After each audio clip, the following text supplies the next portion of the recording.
Good mythical morning, everyone. It's the notorious, glorious Be the Gorilla Economist coming to you live on this edition of Rogue News in the morning. I'm a little late starting because guess what? Guess what I did? I actually uploaded a video of yours truly speaking on my Patreon page. Click it below. $7, man. $7 to join the Gorilla Front. Make it happen for yourself. It's a full-on video record uh, recording. And it's my place. Not only am I going to be doing a lot of video, uploads there, I'm going to be writing articles over there. I'm going to be having some special guests coming over there. In fact, Friday I'm having it's going to be an awesome 2-hour interview that I'm doing with W, and that's going to be exclusive to Patreon. So that's going to be pretty awesome. Okay, for the Patreon subscribers. So that's going to be a treat. I'm going to have it over there for at least a while before it's even released on YouTube, if it ever does. I'm gonna slowly get myself weaned off this platform, and I got to do it because it's pointless. It's absolutely pointless to be on YouTube. There's just no point. Anyway, check out our sponsors: mycbdedibles.com, mycbdedibles.com, and the Watchers Trade Room, folks. There's going to be another great, beautiful trading seminar coming up on Friday. You want to take advantage of it. Frank and Dex will be on probably sometime today, later today, or tomorrow to discuss and talk about it. So stay tuned for that. With that being said, let's get into it. We're going to do it on a quick little clip over here. Folks, we have what is happening right now in Israel. I don't know if you've been paying attention or not, but there's elections that are going on. And these elections are pretty darn massive. Bibi is basically fighting for his life in terms of, he's got a lot of scandals. He's got a lot of issues. This guy's been in power for far too long. Okay. And what is his claim to fame? His claim to fame is scare the shit out of you. That is his claim to fame. I'm going to scare you. I'm going to create as much war and tension. Why? So this way you will look to me as the savior. I mean, this is how sick Netanyahu is. Okay. And there's some good candidates out there. I got a buddy of mine who lives in Israel, who serves, in Israel, and I can't tell you who it is, but basically, okay, he was talking about Feiglin. He is a former military captain, quite liberal, quite libertarian in a lot of his reforms, especially when it comes to cannabis and whatnot. And so they're not going to win. It looks like Bibi is at it again. So here's the latest from Israel. Tamara Holcomb, 18, says she grew up with Bibi. I think how disgusting this is. It's 2019. Okay, it's 2019, and this guy's been in power for God knows how long, right? Referring to Israel's brash prime minister who has dominated the country in politics for years. But now she believes nothing has improved. Under Netanyahu, whose nickname is no nickname is Bibi, and is ready for change. Benny Seville could not agree less. For the 49-year-old, Netanyahu is the best. The two are among Israelis voting in Tuesday's general election that was largely seen as a referendum on Netanyahu's long tenure in office. Netanyahu, having been premier for 10 years straight and 13 years in total, whether to again stick with him, even as he faces corruption charges, was the foremost on the mind of many voters. Ex-military chief Benny Gantz and his centrist alliance mounted a strong challenge, while dozens of other parties were also running on the 120-seat parliament, ranging from right to left and nearly all points in between. Hakokin was voting for the first time in her life and planned to take part in the ballot count in her Arona neighborhood in Jerusalem. She was wearing a T-shirt for Gantz Blue and White Alliance and urged passersby to convince undecided voters. My 4-year-old cousin asked me if Bibi's accused of corruption. Why is he prime minister? She said, it's simple as that. It's surreal. No support. In a working-class Jerusalem neighborhood of Kataman, Marina Daeshka, a 43-year-old nurse, said she decided to vote for Gantz also.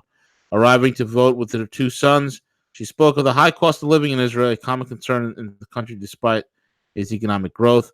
She also spoke of lack of beds, funding, personnel at the hospital where she works. We also have no support anywhere. Shahar Levinson also arrived in Israel, and she spoke of wanting government that is right-wing and capitalist. Voting also underway in Israel's settlements in the West Bank, the Palestinian territory under occupation since 1967. So on and so on and so forth. But you know what the craziest thing is about the Israeli elections? No matter who wins, we're still going to be doing their foreign policy. Isn't that great? No matter who wins, we still will be doing their foreign policy. I mean, let me ask you folks a question. On the Patreon, I did a beautiful, damn near 40-minute video interview with full my face, fully exposed for you to see in all its handsome glory. And I was ranting and raving, as I usually do in classic guerrilla form, mind you. And the thing that I was sharing with my patrons, my Patreon subscribers, is why the hell are we having flare-ups in Libya and Venezuela, in Syria yet again? And we have you look at it, and I break down in detail, and I recommend you go over there and subscribe, and I break down for you in detail why. And it doesn't matter if it's Netanyahu or Gantz or Fleigel or Bagel or Shlemiel, Menlowitz, or whoever the hell else is running, gefilte fish, whoever. It don't matter. Because the damn near foreign policy, as in all Western countries and Westernized countries, remain the same. The foreign policy is untouched. The foreign policy is the policy of the cabal. And that cabal is in charge in Israel. That cabal is in charge in the United States, in the UK, in Europe. And that cabal is also in charge in many parts of the Middle East as well, with its despots and dictators that have been set up. This is the whole entire thing, folks. It's crazy. It's crazy. North Africa is being lit up like a Christmas tree again. Again. Another revolution is at work again. And we, as America, are in the thick of it, whether we want to or not. But yeah, we don't want to hear that truth. We'd rather hear fanciful stories of internet message board trolls and how they're connected to intelligence and how they're going to come and save us. We'd rather listen to that. Unreal. Iran this morning was, the rhetoric is ratcheting up over there as well. I speak about it in detail at the Patreon. Sorry to beat you over the head with that. And this is all because of the simple fact, folks, we have an out-of-control deep state. An out-of-control deep state. How else do you expect Netanyahu, this guy who is absolutely corrupt, still staying in power? Still staying in power. And in the backdrop of all this, we have an incurable disease flying all over the world, some new fungus that is resistant to antibiotics and antifungicides. I want to thank the petrochemicals corporations and the big agri for making our plants and our crops, sprayed with all sorts of chemicals and pesticides that have created these drug-resistant, virulent bugs. Thank you for that. Thank you, Big Agra. Kudos to you. Now this disease is spreading. It's killing at a rapid rate. What does it mean? I don't know. I don't know what it means. Maybe they'll find a curative way. Maybe colloidal silver will kill it. Who knows? Who knows? Anyway, folks, that's what's going on in the world today. Devin Nunes, I spoke about it with CJ on the Gadfly. If you want to go there, check that out as well. Devin Nunes is recommending 8 names to be brought forth for criminal prosecution. Will that ever happen? God only knows. God only knows. And also, latest news that Barr is reviewing all aspects of the Trump-Russia probe. The IG investigating, the Inspector General investigating FBI FISA abuse as well. Hopefully, something comes out of it. Hopefully, there will be some sort of resolve, and we can get some sort of results done. That would be nice, wouldn't it? But don't hold your breath. See, you folks, you got to ask yourself a question: why does this all happen if all these good guys are supposedly in power?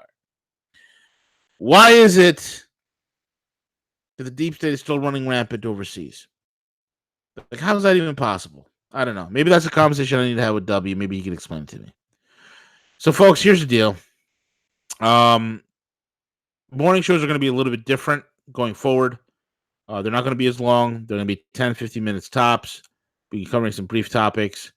The in-depth analysis and whatnot will be right over at the Patreon. That's where I'm at. It's just me. All my writing is going to be there. I'm writing articles for Patreon.